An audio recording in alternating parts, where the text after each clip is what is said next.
Today's show is sponsored by the ABV Barrel Shop.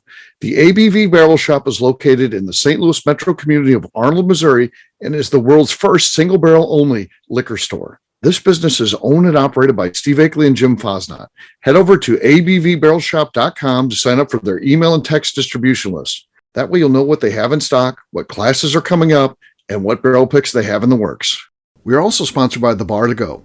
The Bar to Go offers a fully customizable carrying case that allows you to take your favorite distilled spirits or cocktail ingredients with you. Whether you're looking for yourself, a customized gift, or logo items for your business or event, The Bar to Go can help. Check them out at thebar2go.com. Use the number 2 when you type out The Bar to Go. Did you know Neely Family Distillery now ships its popular distilled spirits directly to you? To order, simply call 859-394-3258. Tell them the ABV Network sent you. And now, on to the show. Everybody, it's Steve again, and we are continuing on with our theme of interviewing legends. These are crossovers from the Bourbon Show. And in this one, we interviewed the great Dick Stoll. What an honor this was. It's very unfortunate that Dick Stoll would pass away a few years later, but Royce and I did love the day that we got to spend up there with him. We've talked about that many times, and I know he impacted Royce really from that point forward. He uses so much stuff that he learned from talking to Dick Stoll. It all started, though, with this interview right here. After we reached out to him, he agreed to come on the show. Really good stuff. Hopefully you enjoy the interview. Check it out. Let's drink!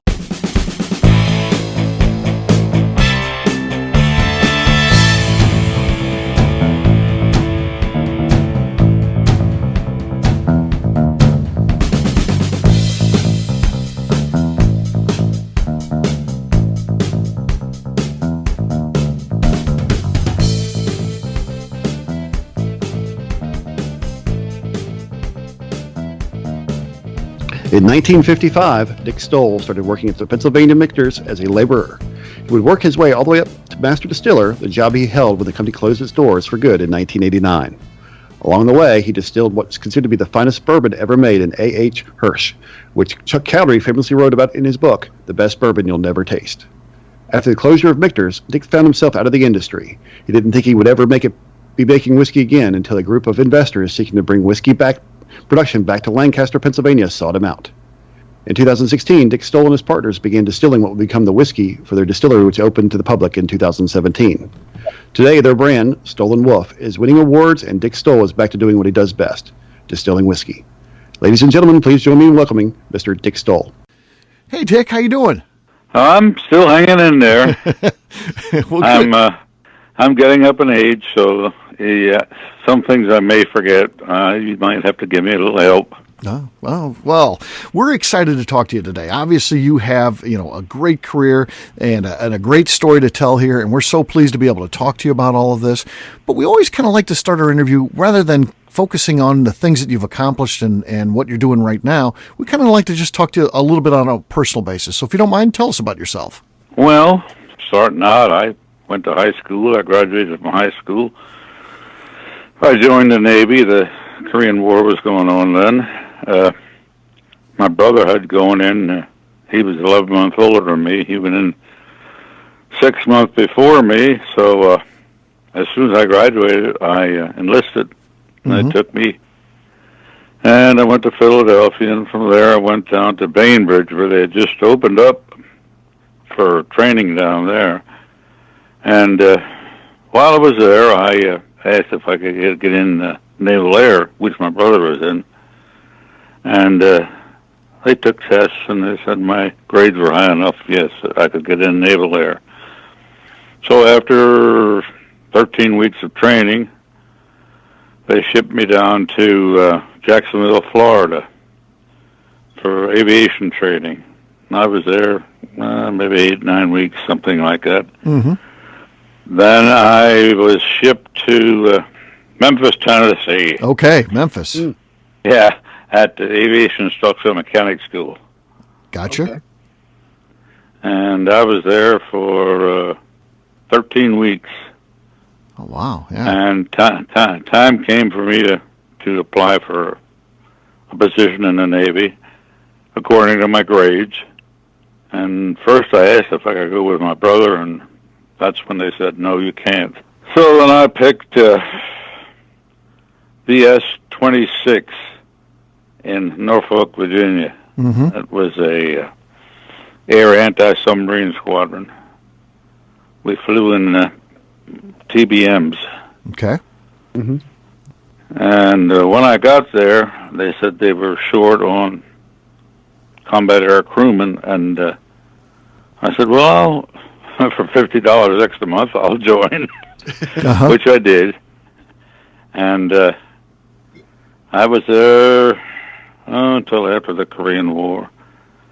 I flew off of different aircraft carriers. I think it was 4 or 5 different ones. And was in, I went to Mediterranean, North Atlantic.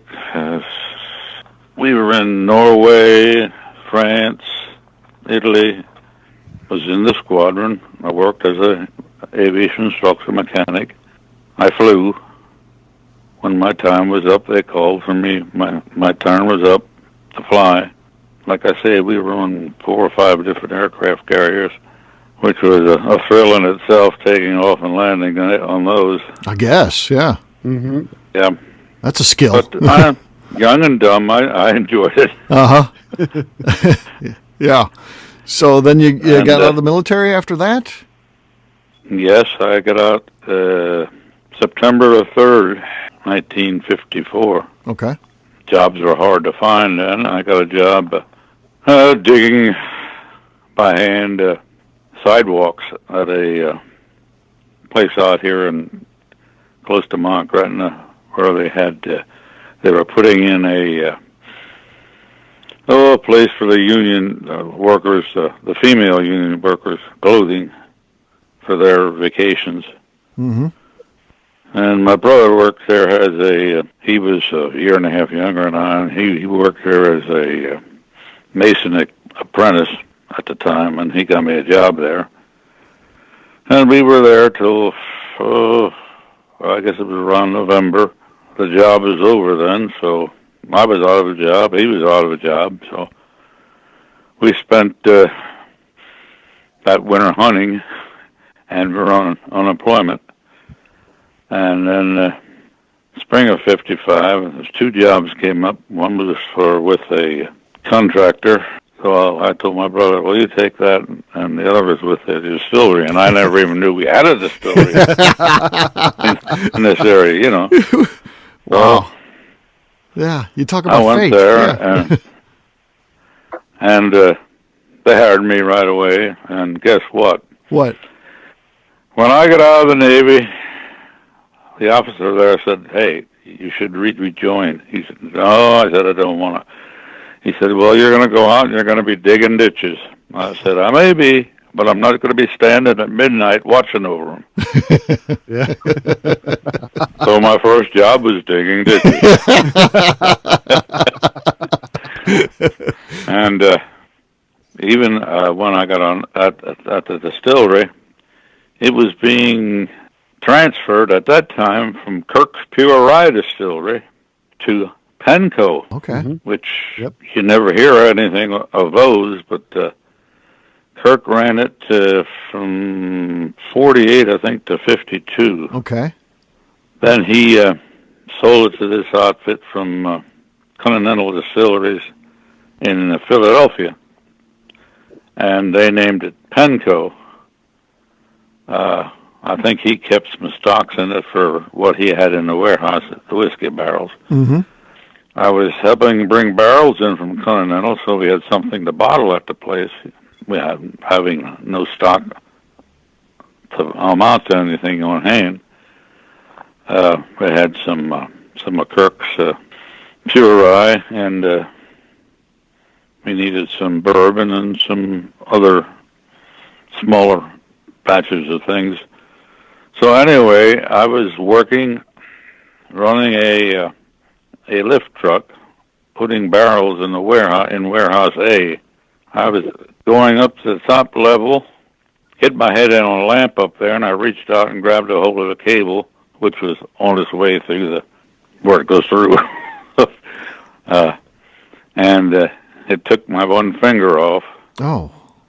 And I finally got it shut and pulled my hand out, and of course went down, and the head of the place came and he looked at it and he said, "Well, you got to go to the hospital." I said, "Yeah, I guess I do." Yeah, I guess I do. Yeah, so I went there and the doctor looked at it and said, "Well, we can't save that."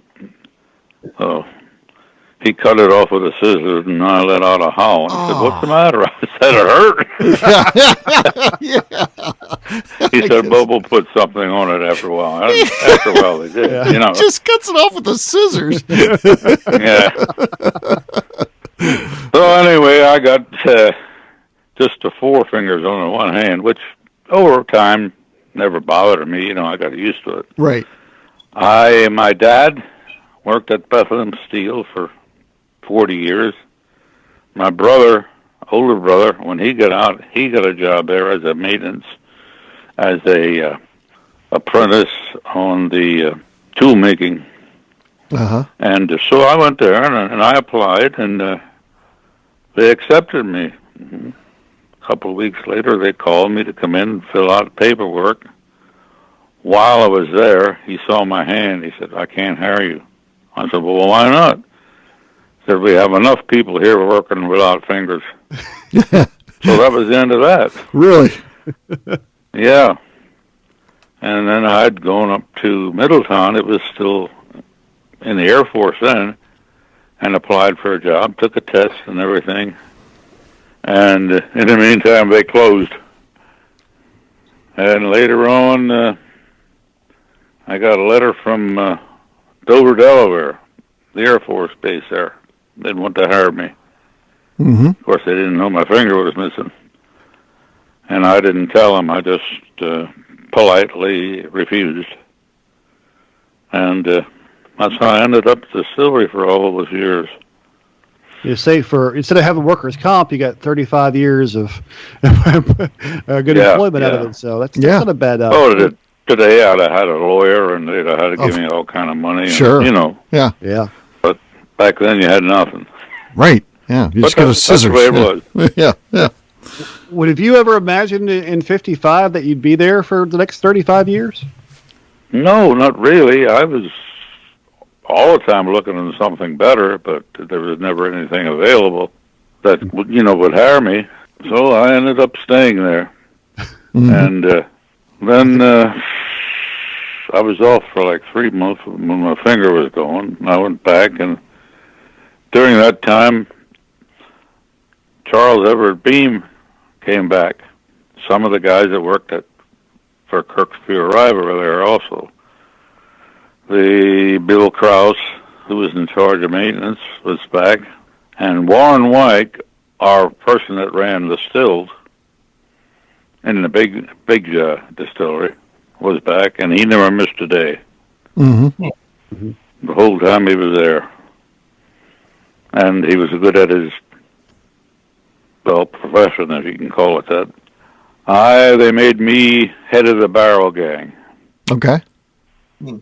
And I had to, after the whiskey came over into the cistern room, I had to cut it. At that time, we were putting it in the barrel at 109 proof. Okay. And, of course, everything was locked up in them days with the government man.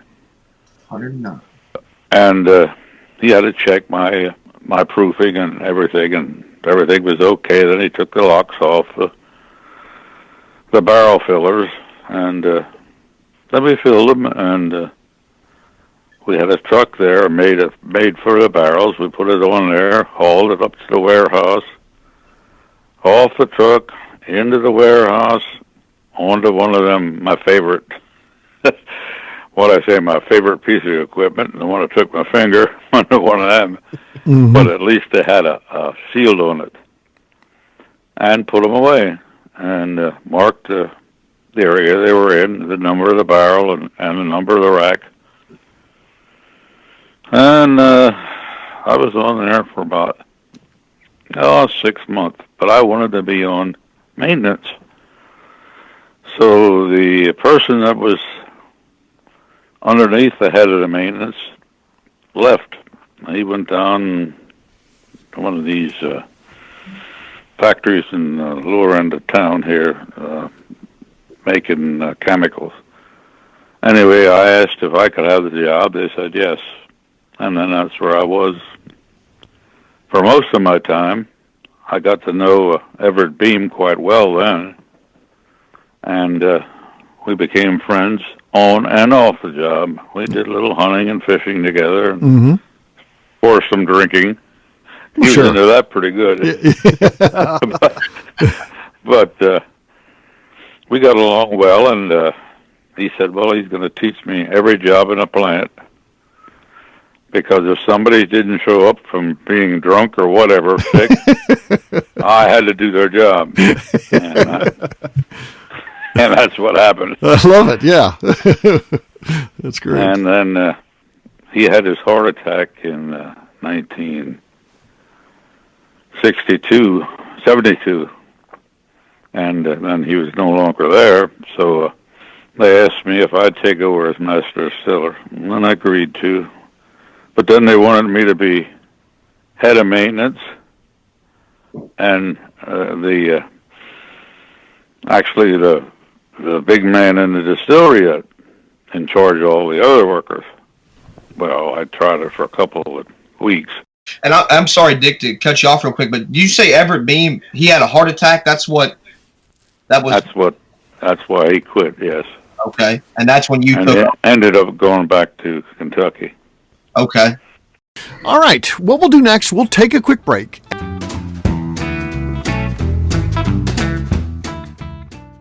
Let's talk about the people who make these shows happen. First up is the ABV Barrel Shop. It is the most unique shopping experience in the world of bourbon, as the ABV Barrel Shop only sells single barrels. Owners Steve Akeley and Jim Fosnot select. With over 100 distilleries on board to sell us barrels, we are home to the most unique and diverse barrel pick selections in the bourbon world. By signing up for our email, you will always know what we have in stock. In addition to the single barrels, we'll have a gift shop featuring ABV Barrel Shop as well as ABV Network merchandise. We are partnering with vendors like Art Eatables and Old Man Bay Signs to bring you unique items you can't find anywhere else. We will also have a 24-seat classroom where we are offering educational and fun classes like Breakfast and Bourbon, a series where we pair donuts and bourbon, customer barrel picks, and opportunities to learn from master distillers and other bourbon dignitaries. Best of all, we feature a tasting bar where you can try before you buy. All of this is located in the St. Louis metro community of Arnold, Missouri. If you are in the St. Louis area, please stop by to say hi. If you're traveling in from outside the area, please take advantage of our hotel rates with the Drury Inn and Pear Tree Inn, less than a mile from our shop. This can be done via the links in our Visit St. Louis section on our website. Head over to abvbarrelshop.com to plan your trip. The ABV Barrel Shop. It's where single barrels live. Hi, this is Steve Akeley, owner of the ABV Network. We're sponsored by the Stave and Thief Society. This is where you, a bourbon enthusiast, can expand your knowledge and emerge a bourbon steward. In 2017, I completed my Executive Bourbon Steward certification. It's the most comprehensive bourbon certification program available and connects you with an expansive network of bourbon enthusiasts and professionals. Check out the full listing of in-person and online certifications and join the society today by enrolling at staveandthief.com. Okay, let's talk about the Neely Family Distillery. In 2018, I met Royce Neely at an industry event. He started appearing on our shows, and we became friends during my frequent trips to Kentucky. Today, he is amongst the leaders of young distillers leaving their mark on the bourbon industry. A visit to Neely Family Distillery yields insight on their unique family history, why their products are special, and gives you the opportunity to taste their whiskey, moonshine, and creams. Check them out at NeelyFamilyDistillery.com or visit them in Sparta, Kentucky.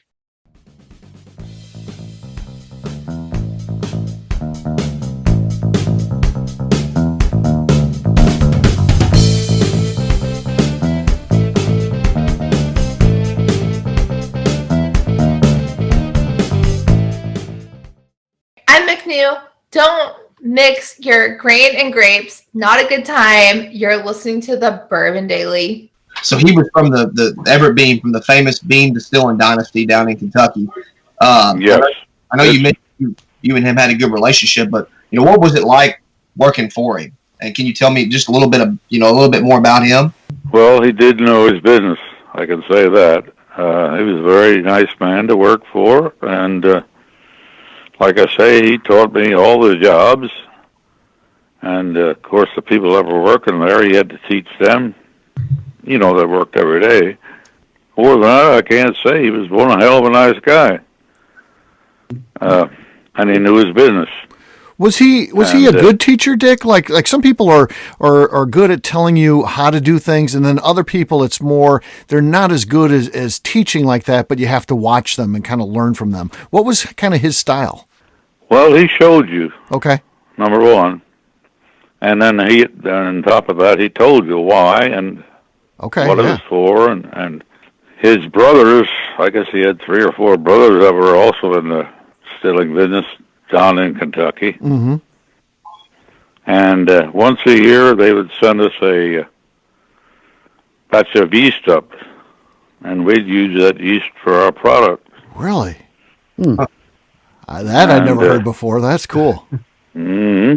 Let me ask you something, Dick. I've got a kind of a personal question. So, at that time with that yeast, were you guys working a Donna jug or a Donna room? Were you all growing and propagating your own yeast? We were using theirs to start with. Okay. I got you. We made it into a lactic sour yeast. And we had our own yeast room. And the whole year that we did it, we used their yeast basically, but our make on it. Mm-hmm. Right. When Everett left, I had no way of getting any yeast. So I contacted Red Star, and that was a powdered yeast. I got some of that in, and I reworked it and made it into a lactic sour yeast. And that's what we used the whole time I was there. Okay. So when you got another yeast in, you worked it until you got it to pretty much up to your own inside of that yeast room. Yes. That's awesome. Yeah. That's what Royce is talking about, putting it in his place, a yeast room. You just don't see that enough these days. People aren't doing it like they used to. That's one thing I'm working on down here right now, Dick. We're working a Donna jug or a yeast room. Yeah, you need, we had 2 copper tubs that held about 3,000 gallons. Then we had 2 donut jugs that would keep it. We'd dip it. Once we used a batch, we'd dip so much out and put it in the donut cans, and they were 2 layered with cold water going through the one section. And we kept it until that night when it was time to activate another batch. It was we had a night yeast man. He made the yeast as far as cooking it, and then he set it down to the yeast room, and then from there on, the yeast man took over. Was you all adding hops into it as well? No. Okay. We did not. Okay. I imagine the stuff that we got from Kentucky had hops in it more than likely. Yes, sir. Awesome. But I can't say for sure, but I knew that they used hops to make it also. To me, Dick, that seems like to be like the long lost art of whiskey making is the divide now, or the nobody works or works their own Donna jug or their own Donna room and being able to propagate your own yeast. To me, you're not really a master distiller or lead distiller if you can't grow your own yeast strain. So that's what I'm really trying to do down here. I think it's awesome that you have the knowledge to be able to do that. Well, I think you get into it, you'll enjoy it once you got your own brand. Yep. We had about 3 donut cans that we kept under refrigeration in case the yeast we were using at that time got a little weak. We'd check it. Mm-hmm. Mm-hmm. And then we'd start another batch with one of those. Yeah. Yep. So tell us a little bit about your early days as a master distiller. After you took over from Everett Beam, what was it like, and what was your production like, and all those type of things? Production-wise, 600 bushel a day. Mm-hmm. Mm-hmm. That we mashed, and pumped it to the fermenters and fermented it for 3 days, and from there it went to the beer well. From the beer well, it went to the still, the column still. We had a big column still. Mm-hmm. I mean, it was a big one. And we had the steam pump to pump it up to the top, and live steam in the bottom. From there, it went through a condenser, and then it went into another tank, which was a pot still. Mm-hmm. Mm-hmm. So the next day, we ran that through a pot still. It was double distilled. Oh, okay. Okay. And from there, it went over to our cistern room. Okay. And obviously, at some point, this, just is legendary, this next one. So, Adolf Hirsch famously commissioned 400 barrels of 75% corn, 13% rye, and 12% malted barley bourbon. And when the company began having some financial issues, I understand that, this didn't get bottled and kind of got put off to the side as you guys were, struggling a little bit. And ultimately, it would become part of the bankruptcy proceedings, and Gordon Hugh would buy it, and Julian Van Winkle III would be the person that would bottle it. And that A.H. Hirsch is known by many people as some of the finest bourbon in the world.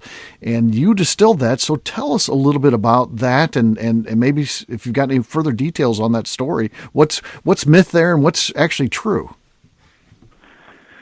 Well, actually, everything you said is true. Okay. As far as the amount of grain in it, mm-hmm. yeah, 75% corn and 13% rye and 12% barley malt. Mm-hmm. And like I say, at that time, I had to use my own yeast that I made. Okay. And it turned out well. Yes. Little did I know how well. Right. Yeah. We made it took us maybe 7 days to make that batch. Mm-hmm. And we put it up in warehouse C in one area. Okay. And it stayed there for 16 years. Wow. We never touched it. Never touched it, huh? Just Adolf Hirsch didn't give a shit about it. He only did it to help the people down in Philadelphia who were his friends, and he was in the industry with them. Really? Yeah. Yeah. Just wanted to help people stay at work, huh? So, yeah. Mm-hmm. Yeah. That was it. Yeah. And we never took a sample of it. Really? I never knew what it was. So it just sat there at rest. Yeah, yeah. And when the time came for it to go, I helped load it on the truck, send it down to Kentucky. So, Dick, was it double pot distilled as well? Yes, it was. Wow. It was a column still first. We had no thumper like they have today on the column stills. The second time it went through a pot still. So column then pot, okay. And then, so did you get, as a courtesy, did you get any of those bottles at all? Did anybody send you one and say, hey, this was that stuff that was sitting around for 16 years, here's a bottle? I can see it from here. All right, I'm glad. It has maybe 4 or 5 shots left in it. Okay. You're drinking it. And I really knew nothing about it, that it had to, what they're saying about it. And I went to one of my nephew's wedding up in the Poconos, and while we were there, a guy handed me a book on whiskey. And I was reading through it, and I saw this. A.H. Hirsch. They want $50 a bottle, $500 a bottle for it. I said, That must be crazy. It's a misprint, Right. So my nephew there, not the one that got married, another, he's, let's say he owns 2 farms, and he's away all the time doing work, and he's in the business pretty good at his end. Mm-hmm. Anyway, I told him about it. He said, I'm going to try to get some of that. I said, what? Yep, he said, I'm going to try to get some. So that night at the reception, he said, I found 5 bottles of it. I bought 2 of them. They're going to be shipped. I said, are you sure that's the right thing? He said, the man assured me it is, yes. So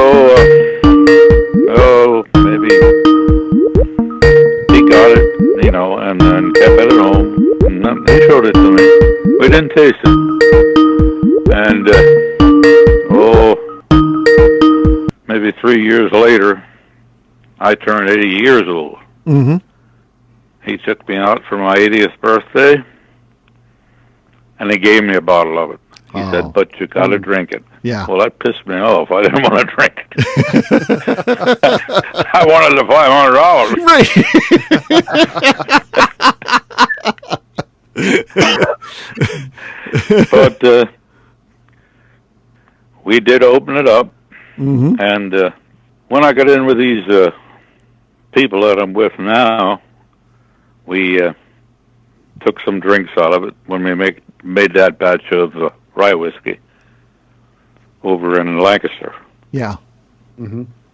What were your thoughts as you drink this? Because I mean, it has this legendary status now. For you, it was just a job. You were making that whiskey, and that just happened to be, some barrels out of how many other things that you made over your course of your career. That was the same formula I used in all my bourbon. Mm-hmm.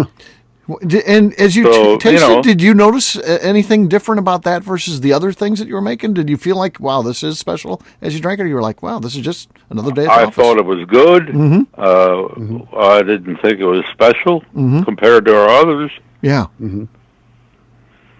I have a bottle of 20-year-old bourbon. It's 20 years in after it went in the barrel. I have it.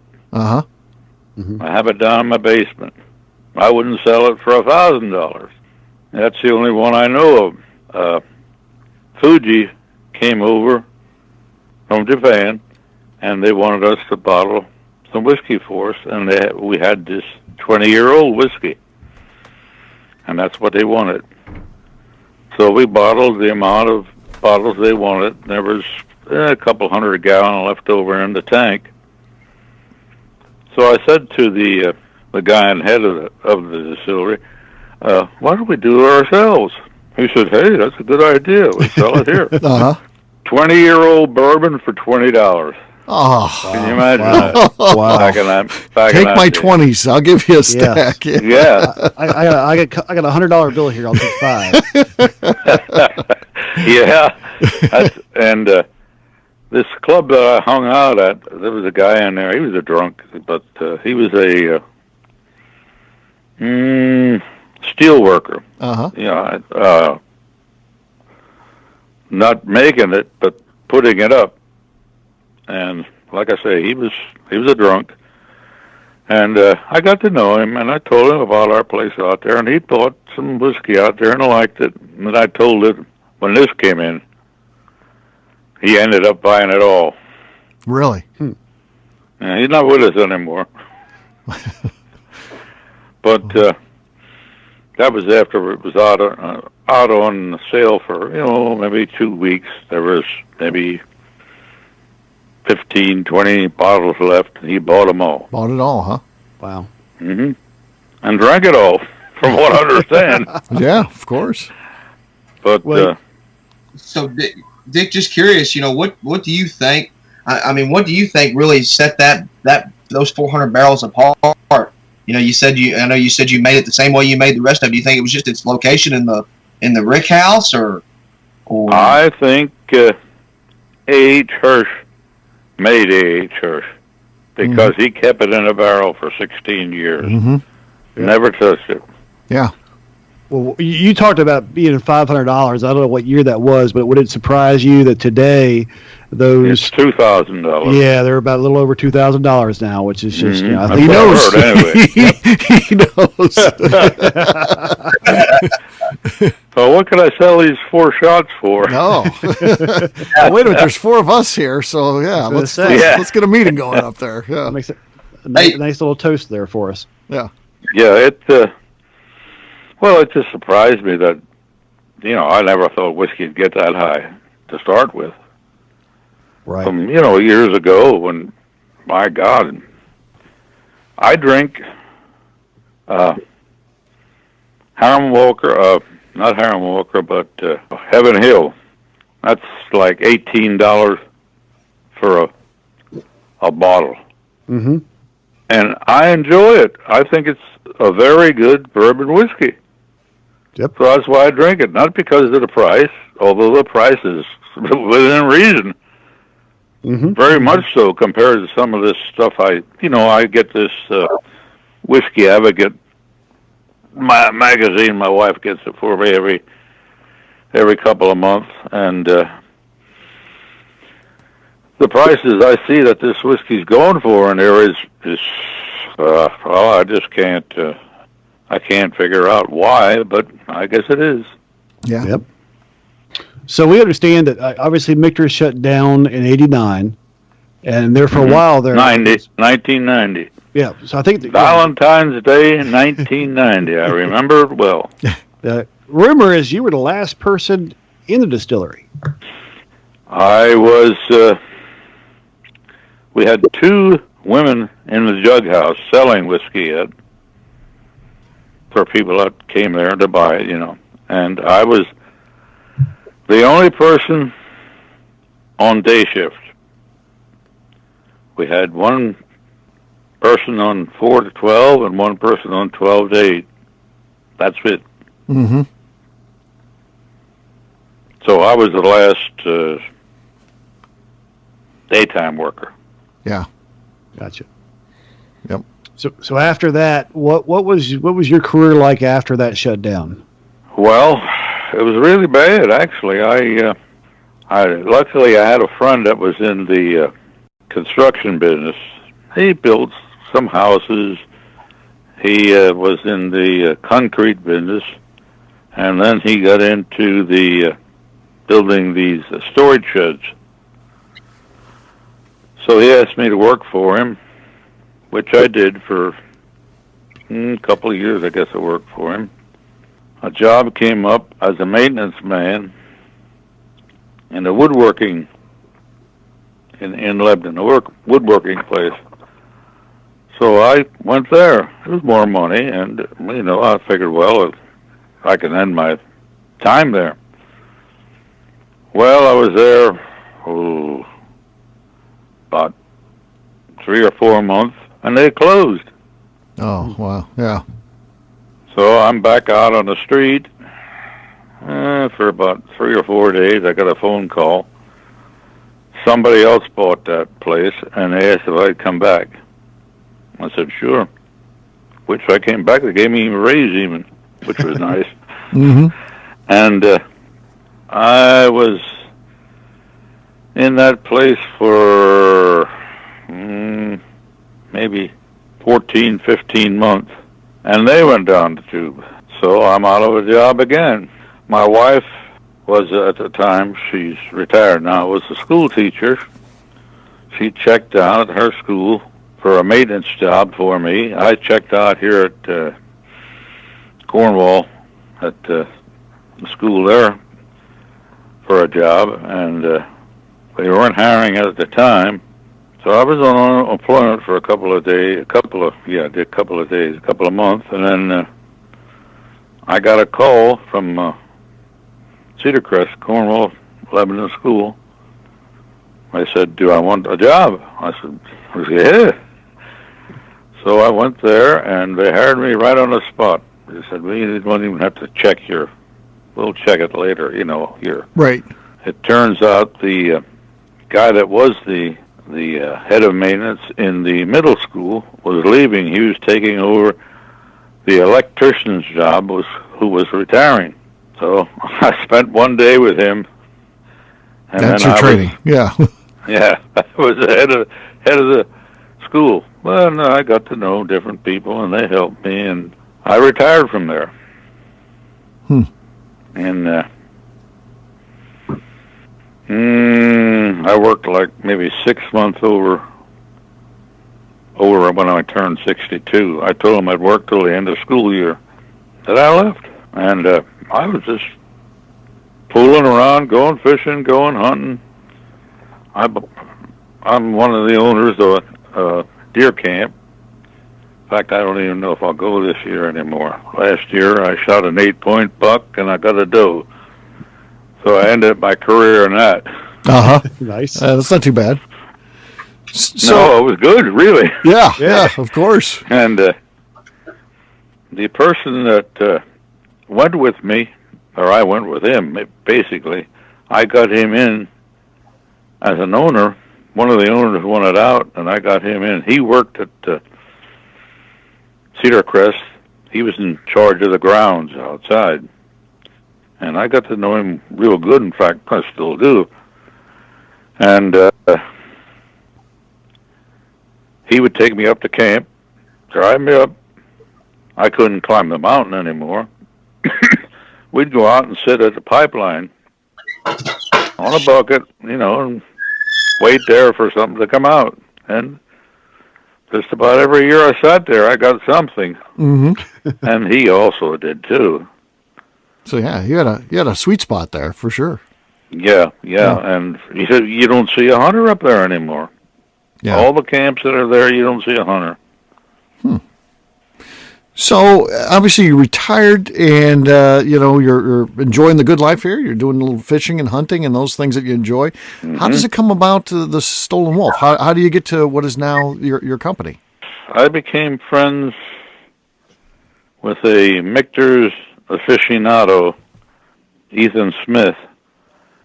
I mean, you want to talk about Michter's? He's got everything in his house. Mm-hmm. And he looked me up, and I got to know him, went to meet him, and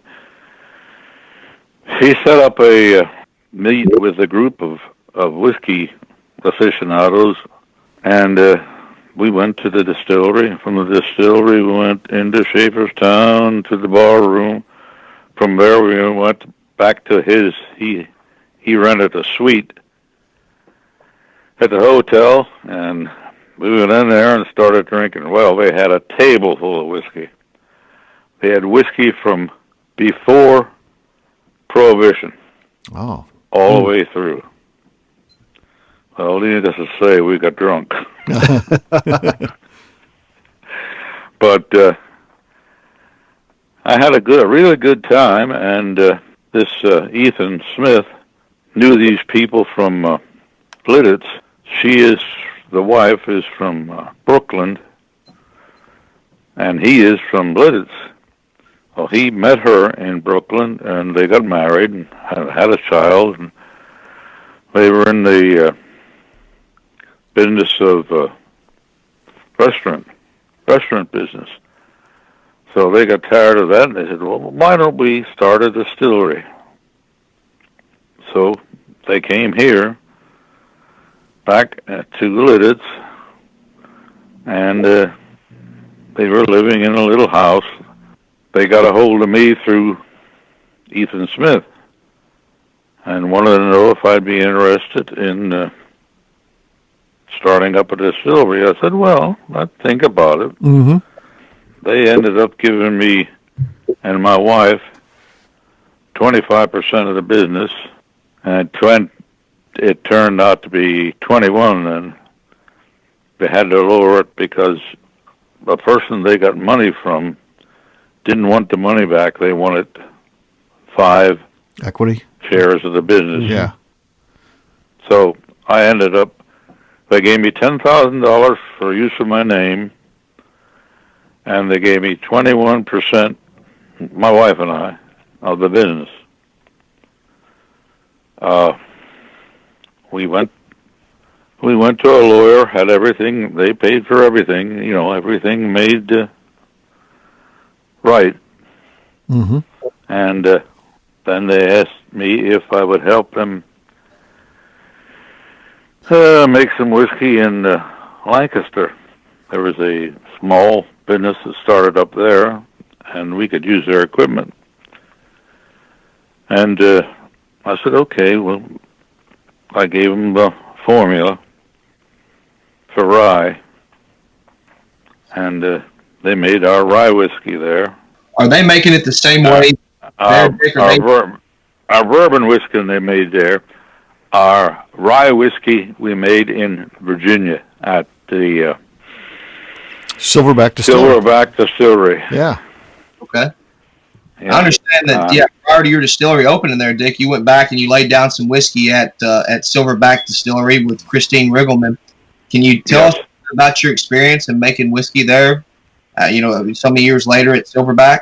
They did most of the work. I just gave them the formula and what to use, and I really didn't run anything. They did it. I filled about a bottle at the end after we had everything out that we were going to make, and I put the bung in ceremonially, then he kept the whiskey there in his warehouse until we were ready for it here, till we got our distillery started, and then we had it shipped up, and right now we're using it.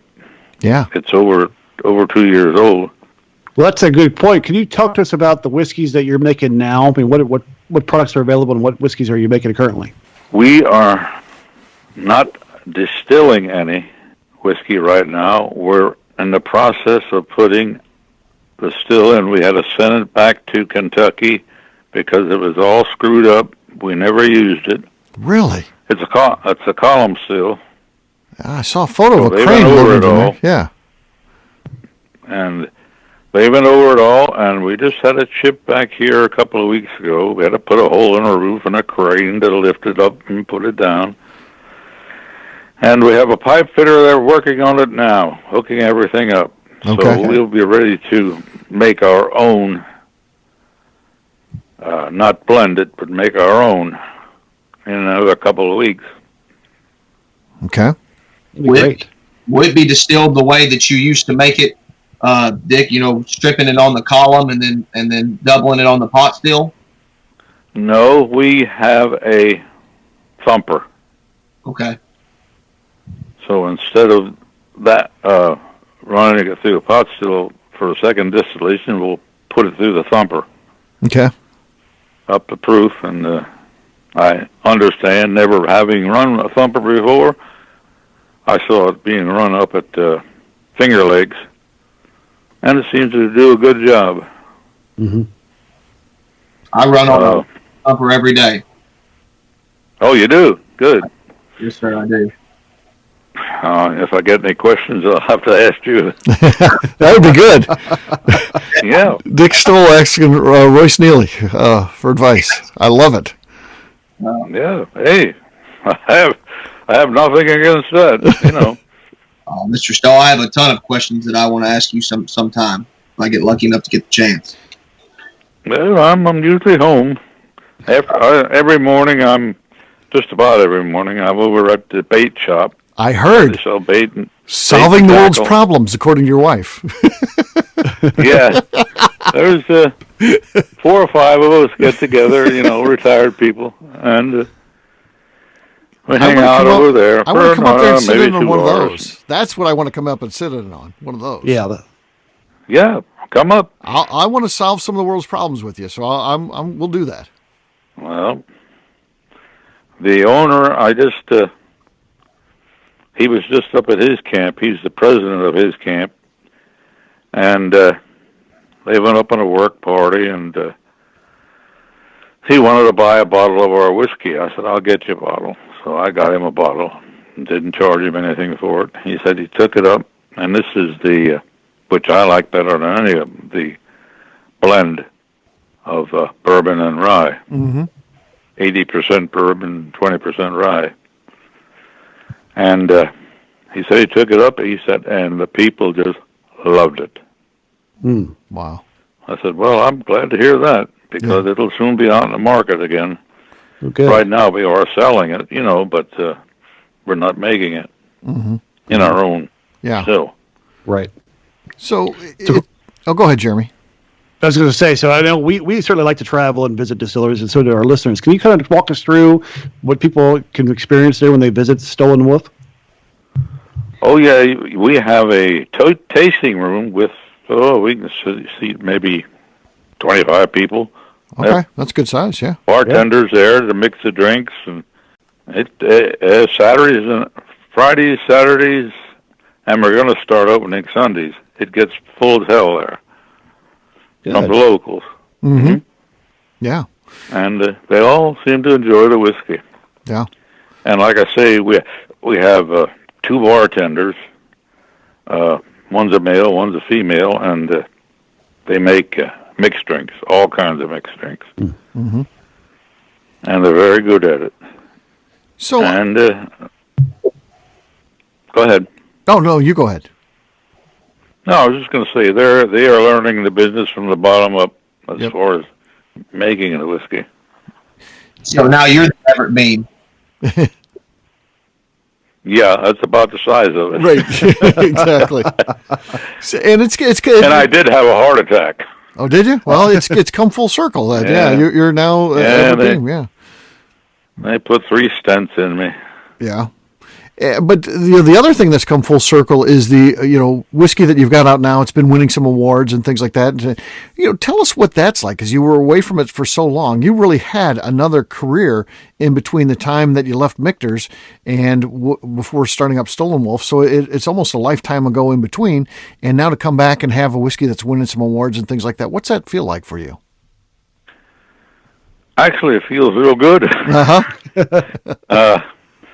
If they'd have said they don't care for it, I wouldn't have mentioned it. But everything I hear, we're winning some good awards at these meets. Yep. And I was at one 2 weeks ago. We went down to Philadelphia at the college there, and they had people from all over with their whiskey giving out samples, And it was for some people that were needed money, for different things. And they charged, what was it, $250 for people that came there for the first hour. My wife's over there shaking her head. 150. Okay. And after that, the people that came there charged, I think, $50. Okay. Yeah. Stage it out by what time you get to arrive. 100 or whatever. They do like a anyway, VIP time. Yeah, usually. Yeah. And we had quite a few people come through there, and I drank up quite a bit of our whiskey. Mm-hmm. Yeah. And we never had anybody say they didn't like it, so if they didn't like it, they never said it. But we had some good reviews there. That's great. And I met some of the people in the business that had heard the name or knew the name but forgot it, and Yeah. Yeah, very cool. Which happens to me a lot. So, where are we going from here? What does the future hold for you personally, as well as the Stoll & Wolf brand? My wife, she's 19 years younger than I am. I met her. She was a school teacher. She came to the distillery in the summertime as a tour guide. Okay. And I met her there. We ended up getting married. And she kept teaching school until she was old enough to retire. She's like 66 now, I guess. So she'll be in the business. And when she goes, my son will get the business. Mm-hmm. Mm-hmm. Yeah. Whether he sells it or what he does with it, I don't know. He's not into making whiskey. Okay. Which surprises me, but he's not. Mm-hmm. He likes it, but doesn't want to make it. He just wants to drink it. Yeah. No. Yeah. Occasionally, he has a drink. Right. He went through trade school, college, and he's in with the merchandiser here. He's running the middle shift. Mm-hmm.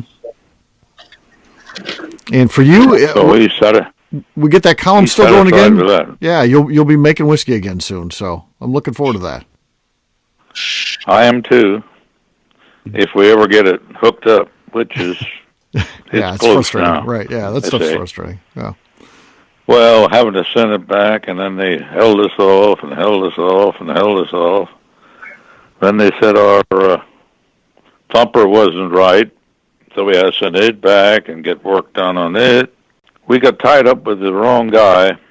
Yeah. From, if I want to talk about it, I'll talk about it. My wife's waving her arm at me. Don't say nothing. Don't say that. Okay. Yeah. Well, we don't want to get you in trouble. Not even from the company, from your wife. That's the important one. So you don't want to get in trouble. Right. With Keep her happy. Yeah. Yeah. All right. Yeah.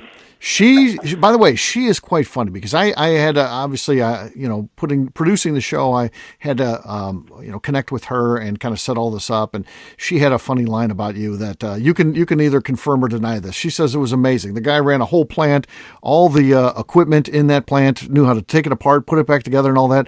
And today, if you ask him to use Skype, he can't even function an iPad. So, but he can run all that other equipment, but an iPad is too much. She is exactly right. I am not, and I'm not into any of this computer bullshit. I grew up without it, and I don't get in it anymore. So you're not going to update Facebook? All my friends got these phones, and they're beep, beep, beeping all over. They got a damn place with it, and I'm not. No, I'm just sitting there laughing. That goes to prove to you right there, Mr. Stoll. You don't need computers to make great whiskey. Yep, that's right. Yeah, yep, that's right. Well, Dick, it's been great. Where were we? It's been awesome. So yeah, I love talking to you and hearing all these stories, and we want to have you come back on again and just tell more stories. I mean, this has been fantastic. Well, hey, maybe I can come up with a couple. Okay. Yeah. I say we go up to the bait shop and hang out with you guys. Yes. Yeah. We'll do a show from the bait shop. Yeah. Yeah. Count us in. Well, he's a very nice gentleman. He's in his 70s too. And he met this woman here, and her father had a bar room that I hung out at, Pushnik's. And he met up with her, and they got together, and they've been together for, I don't know how many years now, a bunch. And she still helps out a little bit. She does uniform shop work there, and he just don't want to get out of the business for some reason. I said, you ought to get the hell out and go fishing with us. Yeah, he said, I got water, but he don't.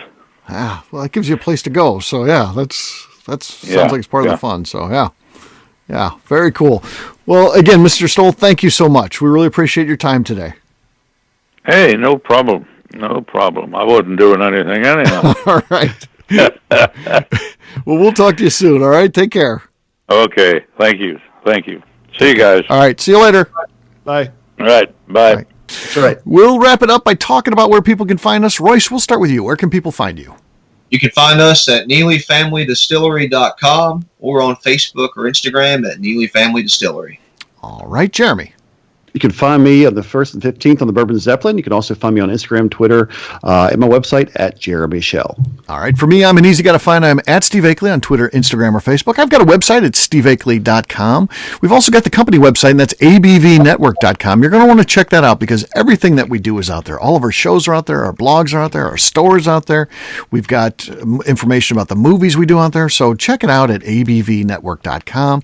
We also encourage you while you're online to be sure to give us a 5-star review with comments. We love that. Helps new people find the show, which is, of course, really important to us. And if you like what we're doing, please check out our Patreon page at patreon.com/the Network. We've got a great page that really offers a lot of benefits, including things like bourbon life experiences. So as we go to pick out that barrel coming up here on the 22nd, well, Jeremy and I, we're also going to be joined by a Patreon supporter who won the right to do that at Royce's place, where we pick out the barrel that's available for all ABV Network Crew Club members. So things like that. Get involved and win opportunities like that. Of course, that wraps it up for today. We'll have a brand new show for you guys very soon. Looking forward to that. Until then, take care, everybody. See you. Bye. Ciao.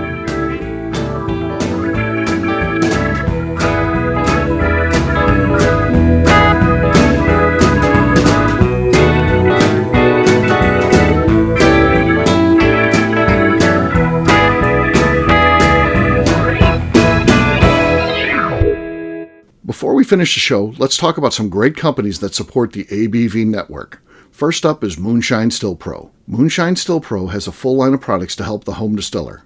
Whether you want to experiment on the stove in your kitchen or you're looking for a bigger setup in your backyard, owner Russell Creed and his team can help. They have multiple still offerings, accessories, and even grain from their partners at Goldstone Mill to assist you in making whiskey on par with your favorite distillery. They can also help you with some fabricated parts you probably can't make yourself if you are attempting a DIY still project.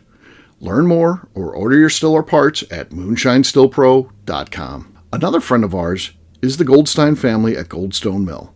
The Goldsteins offer a variety of heritage and heirloom grains to make the finest whiskeys in the world. Plus, they are more than just a grain company. They are truly consultants to make sure the grains they are providing to you or your business meet your highest expectations. Additionally, they work with mills around the country, ensuring shipping is as low as possible for their customers. If you're a distillery, brewery, or even doing this at home, Goldstone can assist you. Check them out at goldstonemill.com, call them at 217-254-6613, or check in via email at hello@goldstonemill.com. Last but not least is the ABV Barrel Shop. While we don't get to play in the allocated bourbon game because we aren't selling the other products you have to do to get those, we do have access via our friendships in the bourbon industry to some really cool stuff. Have you ever seen your favorite craft distiller selling some really cool limited offerings only in their gift shop? I'm talking things like the hazmat offering Distillery 291 did for their 10th anniversary, or Neely Family Distillery's Papaw's birthday barrel. They don't have enough of it to send it out to distributors, so they only sell it via their gift shop. Well, companies like Distillery 291 and Neely Family Distillery have agreed to sell us 2 or 3 cases of these offerings moving forward, meaning our store will have the access to some of the rarest whiskeys in the world. Way more difficult to come by than the allocated bourbon offerings with a national release. Yes, they will be extremely tough to come by, but if you're a customer of our store, you'll have a chance to get them. Get signed up for our email or text list over at abvbarrelshop.com so you don't miss out. The Bourbon Daily is part of the ABV Network. For more information or to become a sponsor, please visit abvnetwork.com. Thanks for listening and cheers. This has been a Steve Akeley production.